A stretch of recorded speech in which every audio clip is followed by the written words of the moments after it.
Boa tarde, Saboia. Boa tarde, queridos telespectadores. Hoje, no nosso quadro de entrevista, duas visitas, né, assim, gratificantes. Ricardo e Rodrigo são os arautos do Evangelho, né, membros de uma associação católica que estão visitando o Grajaú e estão visitando também o nosso estúdio para falar um pouquinho da vocação dessa associação. Boa tarde, Rodrigo. Boa tarde, Ricardo. Boa tarde, Ana. Boa tarde aos telespectadores. Boa tarde a todos aqui do estúdio.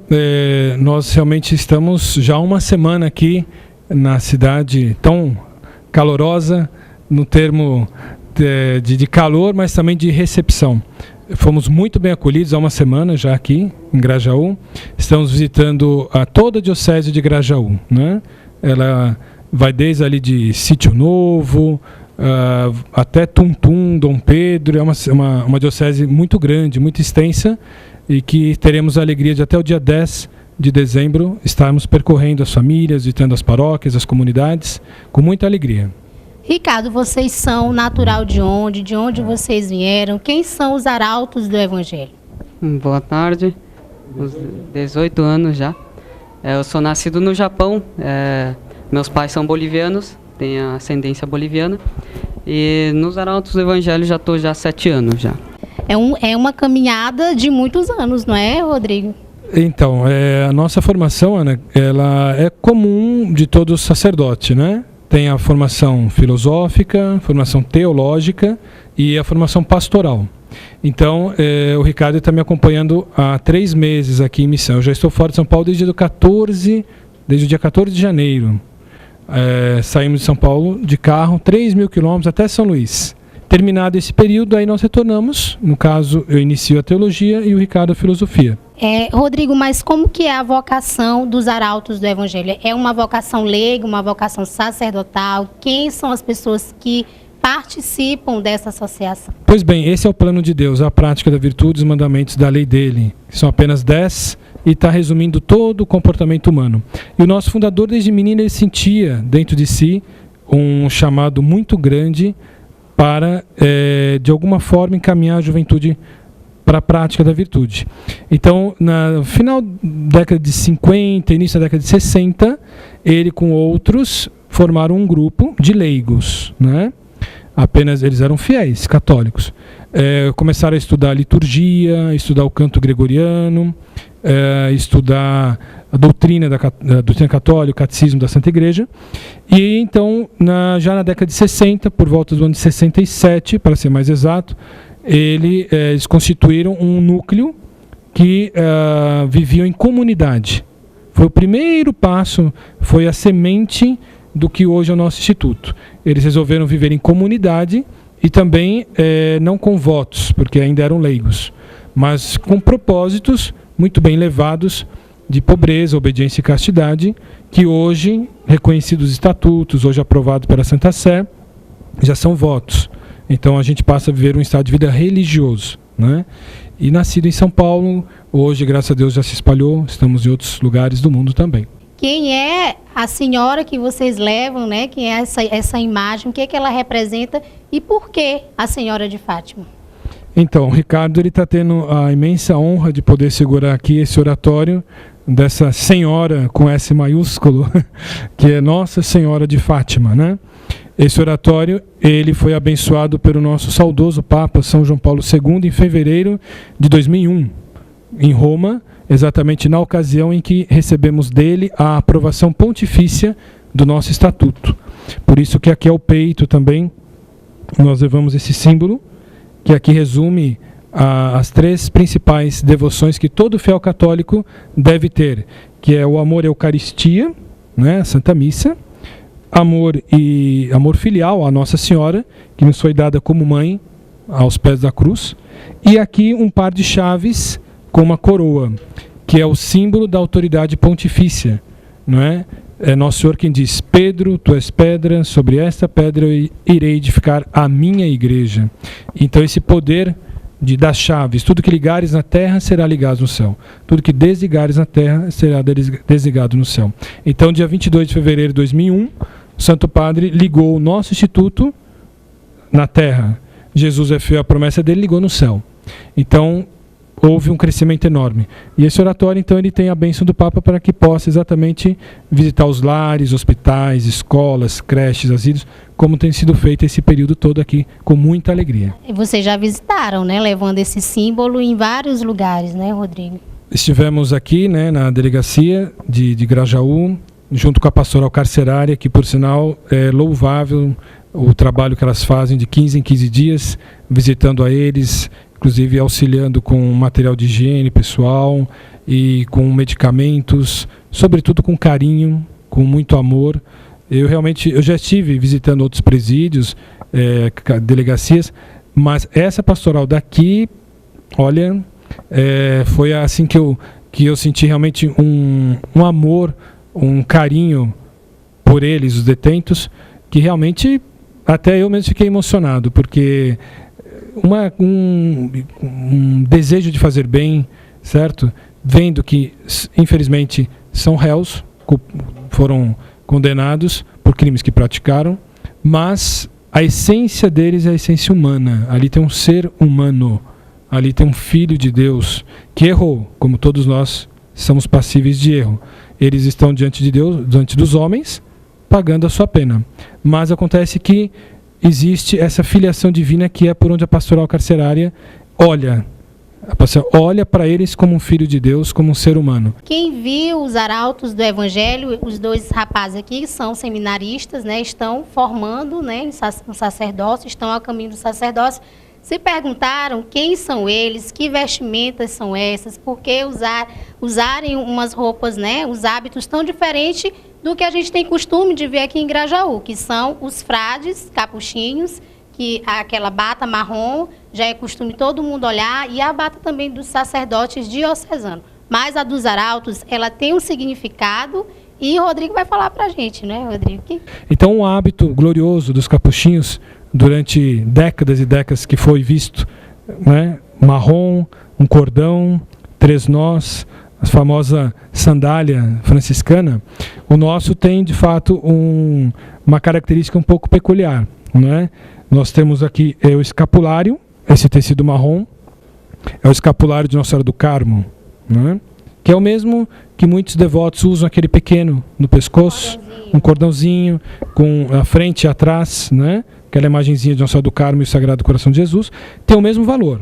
É que esse aqui ele se aproxima mais do original, enquanto Nossa Senhora deu a um grande santo do século XIII, São Simão Stock. Aqui é a Cruz dos Arautos. Ela tem como inspiração a cruz de São Tiago de Compostela.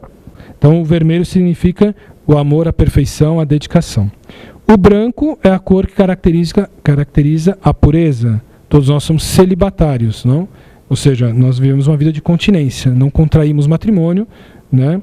E o filete dourado, que une as duas cores, significa o nosso amor e a nossa fidelidade ao magistério da Igreja. Aquilo que a Santa Igreja Católica, enquanto mãe e mestra, durante 2000 anos, ela ensina e orienta. E as botas, Rodrigo? As botas. As botas é exatamente para que nós possamos caminhar com mais segurança. Elas simbolizam a parte de missão, a missionologia do aspecto nosso, né? Elas protegem os pés. Então esse aspecto, a bota simboliza isso. Nós temos que estar preparados para entrar em todos os ambientes. Gente, os arautos também, eles têm, né, todo um cronograma de evangelização, com sites, com páginas em redes sociais e também com uma revista que a pessoa faz a assinatura e recebe tudo sobre os arautos, né, Rodrigo? Então, Ana, a nossa revista atualmente é a revista de cultura católica mais difundida do país, né? Não digo isso apenas para dizer que com muito esforço foi alcançado esse objetivo, né? São aproximadamente 500 mil exemplares mensais em edição portuguesa. Somada a edição em inglês e espanhol, nós já atingimos 1 milhão de exemplares mensais. E a revista, ela exatamente trata de tudo. Ela trata sobre documentos pontifícios, audiências pontifícias, o evangelho dominical, novidades na igreja, não é? Sempre novidades positivas, porque, lamentavelmente, hoje, a gente às vezes fica sabendo só das coisas ruins, mas existe muita coisa boa né? E nós usamos desse veículo para levar não só aos fiéis católicos, mas a qualquer um que deseja saber de que existe muita iniciativa boa. Aqui mesmo em Grajaú, por exemplo, eu não sabia, né? Uma dona Elisete, lá no São Marino, 15 anos ela dedica a vida dela ali. São 15 anos. São Marino é obra também dos capuchinhos. Para a época avançada de medicina, curou muitas pessoas. Então, e é uma notícia boa, mas eu vou dizer com franqueza. Por exemplo, em São Paulo, nunca ouvi dizer. Então, qual que é o grande drama? Para quem está em São Paulo, as notícias que chegam daqui para lá são as ruins. E as notícias que saem de lá para cá são as ruins. E as notícias boas? Não é? Então, ninguém fala das notícias boas. Diz que tem que ter um programa balanço geral para pegar tudo. E aqui, gente, vocês são prova que a gente está na igreja, a gente está na polícia, a gente está na prefeitura, a gente está lá no fórum, na política, todo lugar então, a gente vai. Isso é ser mídia, isso é ser interativo, tem um balanço geral. Soma-se o que houve de bom, o que também houve de ruim. Isso é fazer um balanço, né? Então, nós usamos a nossa revista, Ana, para poder levar a milhares de famílias. E depois é curioso porque essa revista ela vai fazendo um efeito catarata. Ela chega na casa do assinante, mas é natural que a pessoa repasse. Empreste para um colega. Empreste, aí para na mão da catequista, a catequista leva para a igreja, leva para o catequizando e assim vai. Né? Se vai andando. E como que a pessoa pode fazer a assinatura da revista, Rodrigo? Nós temos o nosso site, né, na internet, basta colocar arautos.org, né, que já aparece, e lá tem todo um link, assine a revista, não é? Isso pode ser feito por impresso, por boleto, por débito, todos os meios hoje que é comum se fazer uma assinatura de revista, nós temos à disposição. Né? E é um meio também que nós temos de pedir ajuda, é a única fonte que nós temos para poder acolher e formar os jovens do seminário, que atualmente somos em 240 seminaristas lá na Serra da Cantareira. Né? É um contingente grande entre aspirantes, postulantes e noviços. O aspirante é aquele que ainda vai concluir o ensino médio. Ele conclui o ensino médio já conosco. Né? Depois vem a filosofia e a teologia. Então é uma formação longa e evidentemente isso é oneroso também. Né? Mas Nossa Senhora, que é a rainha e mãe dessa obra, ela tem provido, graças a Deus, os meios para a gente poder acolher e manter esses jovens. E hoje, Rodrigo, eu queria fazer diferente, porque aqui a gente sempre se despede com um recadinho. Quem está em casa assistindo o programa Balanço Geral, recebesse um pouquinho da presença dos arautos e também de Nossa Senhora para os nossos telespectadores.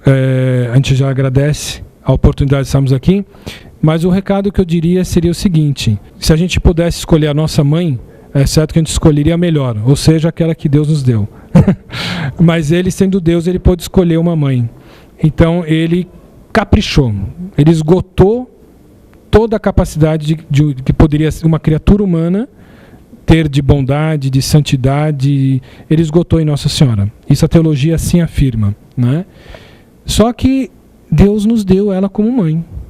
Na cruz, Jesus diz a João: filho, eis aí tua mãe. Mãe, eis aí teu filho. Então, o que eu gostaria de deixar aqui, essa mensagem para todos que nos assistem, é que nós devemos ter confiança nessa mãe. Porque nós vivemos hoje dias difíceis, não é? Nós vemos hoje o índice de criminalidade, não só o índice, mas o nível de criminalidade que cada vez mais cruel, com requintes de crueldade. Depois o seio sagrado da família sendo atingido por esses dramas. Então, numa hora como essa, nós temos que fazer como qualquer criança faria, que é pular no colo da mãe. Então, nós temos que fazer o quê? Recorrer à nossa mãe, Maria Santíssima. Não é aqui uma foto tão bonita dela aqui no nosso quadro. Exatamente, essa mãe é dada por Jesus. Então, se ele nos deu, se ele quer o nosso melhor, é certo que ele deu o melhor que ele podia dar, que é Maria Santíssima como mãe. Então eu deixo aqui um recado para aqueles, não é, que já têm como mãe, como rainha, para aqueles que ainda não a conhecem, que às vezes até não entendem muito o papel dela, que seria uma ocasião muito importante de abrirem o coração, estudarem a própria palavra de Deus, não é? Ali está tudo tão claro, ali está tudo tão objetivo, não é? Deus não escondeu nada, Deus ele deixou sempre o fim muito claro. E se ele nos deu Nossa Senhora como mãe, é para o nosso bem. Né?